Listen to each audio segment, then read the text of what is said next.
terms of results and achievements, one of the most enjoyable. One thing I enjoyed very much in 2004 is the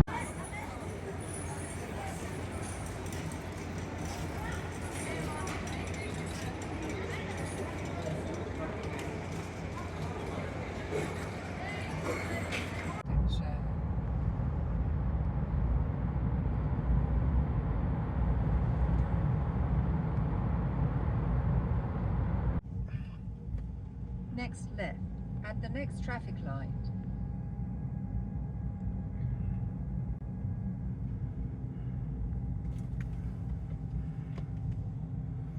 So currently we are in Slovenia and refueling first tank from Bratislava. I think we've done around, I don't know, 400 or 500 kilometers maybe, and the cost of fuel is €1.48 per liter, and so we have 90 kilometers of range. Let's fill this up and let's see what the fuel tank is. Oh, look at this! Only 23 liters of fuel. That's unbelievable. That's really small. So yeah, that's 23 liters from 90 kilometers range left. That's crazy. Very small.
Right, so now it's 9 p.m. We're finally at home.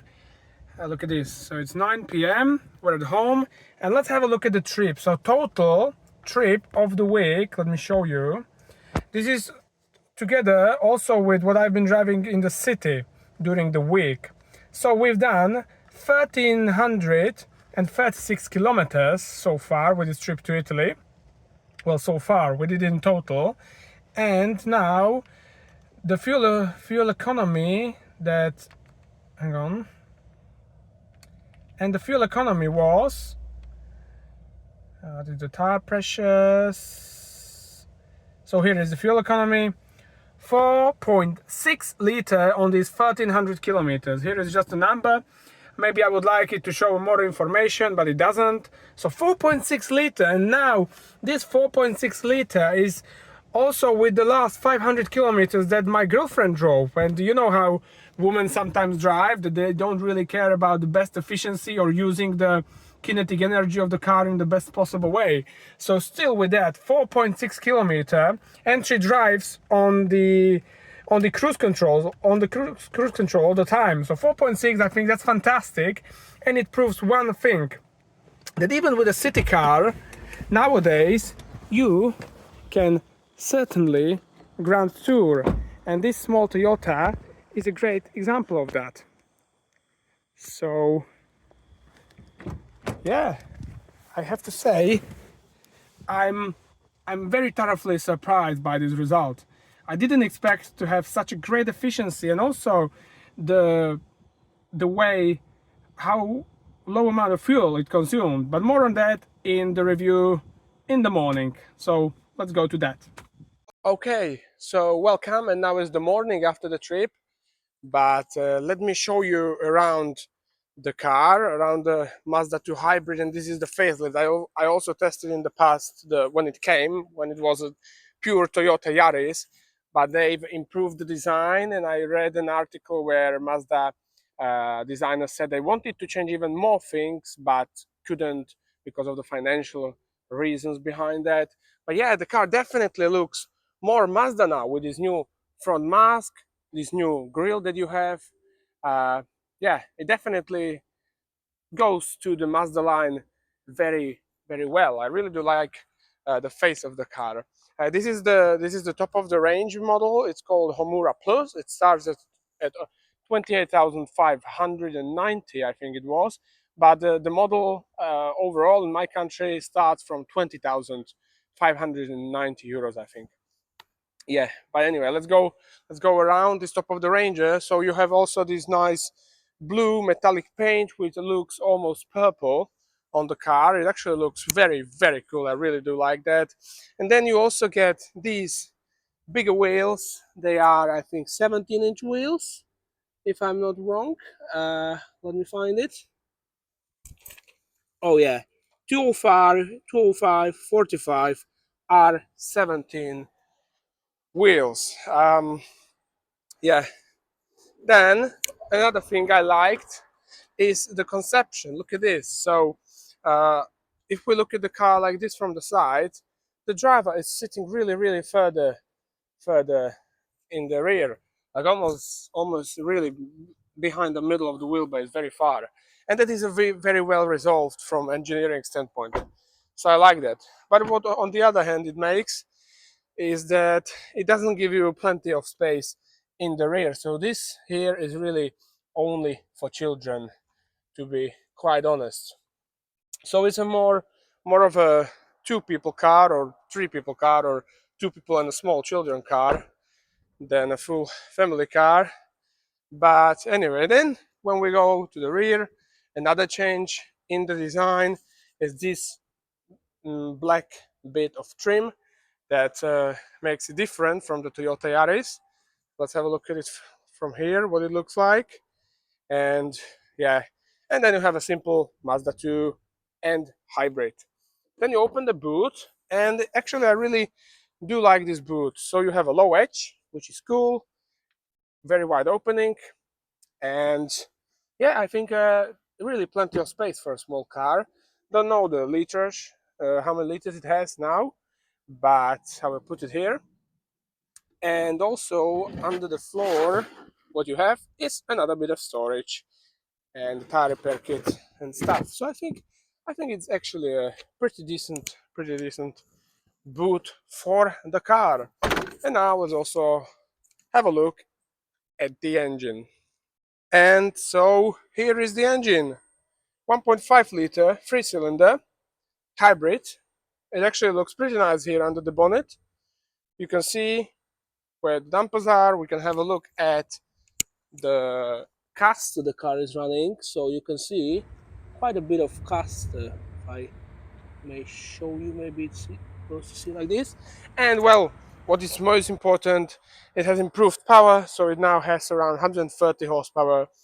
So improved power, and this improved power makes it easy to run on long distances because it has more ground on the motorways. It isn't as tough for the car to run on the motorways with this.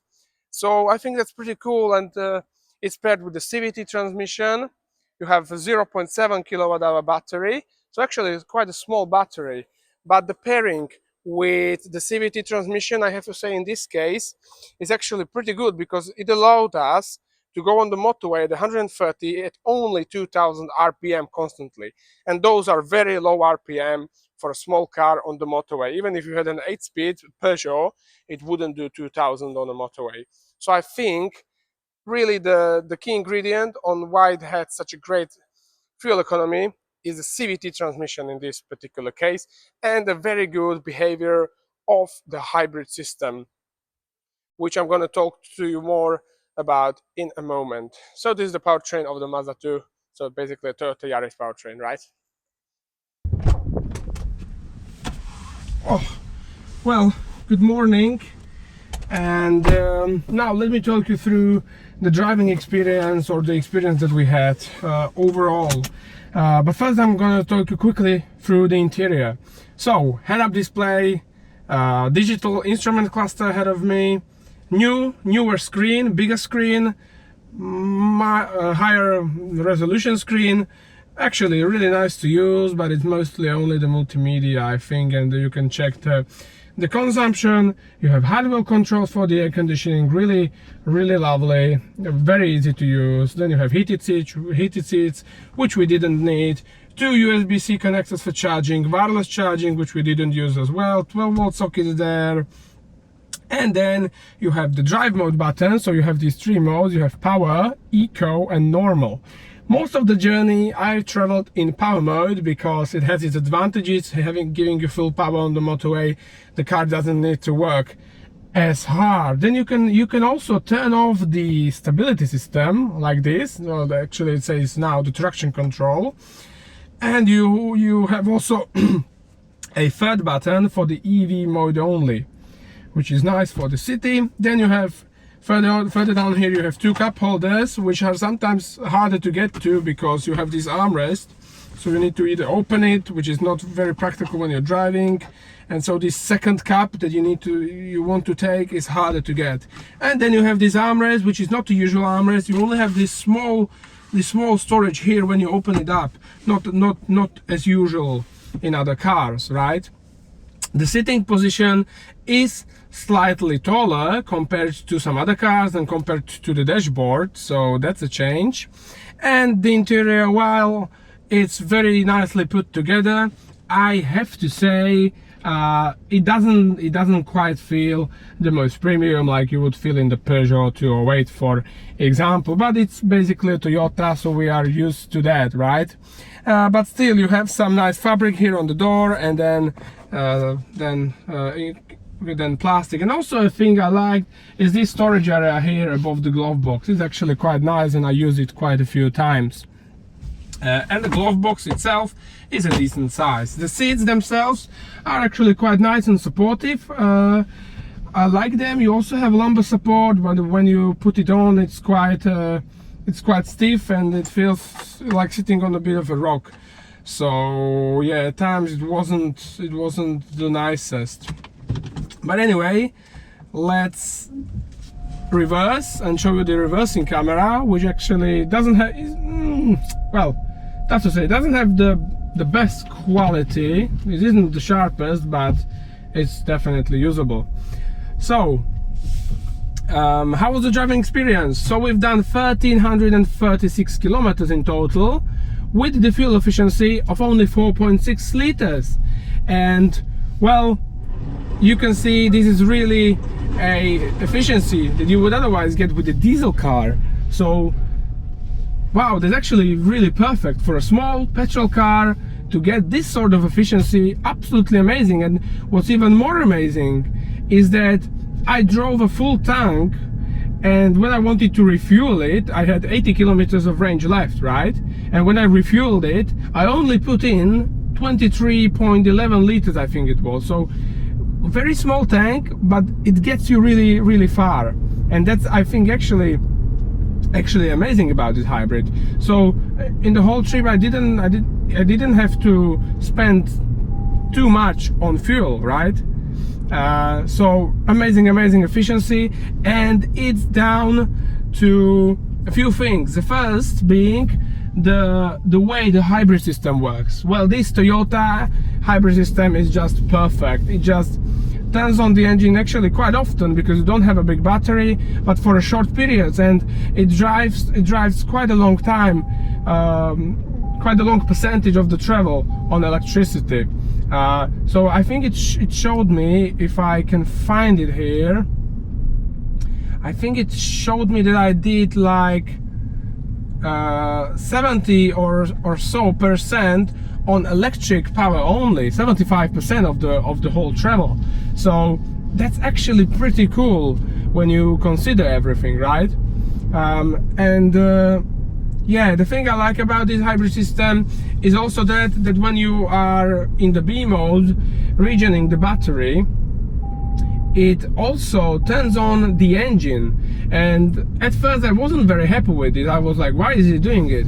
But I'm actually now thinking that it does it to create even more electricity into the battery. So regioning by the brakes, but also at the same time by the engine. So that's actually pretty cool. The odd thing also is that even in the sports mode, it's not as easy to get the battery fully charged with the regen. I really had to be on a really big mountain to get it charged to 100% while regening the battery. Anyway, the driving experience, I have to say, is very nice. Well, the crew, the front two passengers are positioned very nicely centered in the car, so they are not affected by the damping of the car. Actually, it's a very pleasant ride, even on an uneven road or a bumpy road. So that's quite nice. You have a very nice steering, very precise, nice, actually very nicely communicative. So that's really nice. The wheels themselves, these big 17-inch wheels, well, at times maybe they were a little bit uncomfortable, but I have to say, quite oddly for me, I wouldn't say they are too big for the car. I think actually they are quite okay. So that's good. And then the behavior of the car. Well, the car is quite stable, yes, but at bigger speeds, on the motorway speeds, when you have some really rough connection on the motorway, then the car shows that it can be very easy for the rear to rotate and go into the slide. So, and also it's very easy because of this to do lift off oversteers with this car. So you have a very funny tail of the car, which sometimes rotates and makes you give the opposite look. But when you're driving normally, the car is quite nicely stable and behaves correctly, leans onto the outer rear wheel, absorbs the bumps and undulations very nicely on the motorway. So yeah, I really do have to say I pretty much liked the handling of the car. So yeah, I also liked maybe that it's not too stable. You can have a bit of fun with it if you want, and even more fun than with the Peugeot, because with the Peugeot you have the traction control system turned on all the time. Here you can turn it off, so that's pretty cool if you ask me. Then, well, you have this big panorama sunroof. The nice thing about it is that you have these sunshade covers, which you just click on them and they open. So that I thought was pretty cool. And in the night, it's really beautiful to have the whole roof made of glass, right? And then, well, the performance, I didn't use it that much, but when you step on it, it goes. You have really decent performance for joining the motorway. So that's I think pretty cool. And I think the coolest thing again was with the efficiency, that on the motorway, thanks to this CVT transmission at 130, 140 even, the car was still doing 2000 RPM, which is really low for the engine. The engine itself, well, the sound is pretty like a like a chainsaw machine or something like that. But obviously you don't care about this sort of thing with cars like this hybrid. And now you need to join. You have electric power, and yeah, you accelerate very quickly into the traffic. So I think that's pretty cool, right? And look now the handling. So you have loads of grip, and then you change the direction. You have 1100 kilos. The rear rotated a bit. It was actually quite nice, and yeah, it's a car that it is fun to drive, and I really did enjoy that on the trip. And you would too if you buy the car. Yeah, so I guess that would be it. I hope I said everything that was needed to say. 1300 kilometers, 4.6 liters fuel economy, so that was fantastic. Fun to drive. You feel really nice in here. You have all of the comforts you need, even all of these assistants that are now beeping on me. That's the speed assistant and stuff. Yeah, so overall it was pretty cool experience, and it showed me one thing, that nowadays the cars are so good that you can grand tour with a small city car. I mean, and how cool and progressive is that, right? So yeah, we are living in such a times where we have so much comfort that we can grand tour in a small car, and I think that's pretty cool. Yeah, so I guess that would be it to this trip. Thank you for watching. I hope the video was still helpful, and I learned you enough about the car. And well, more videos are coming on very soon, and I hope to see you in the very next video. So in the meantime, take care of you, and goodbye.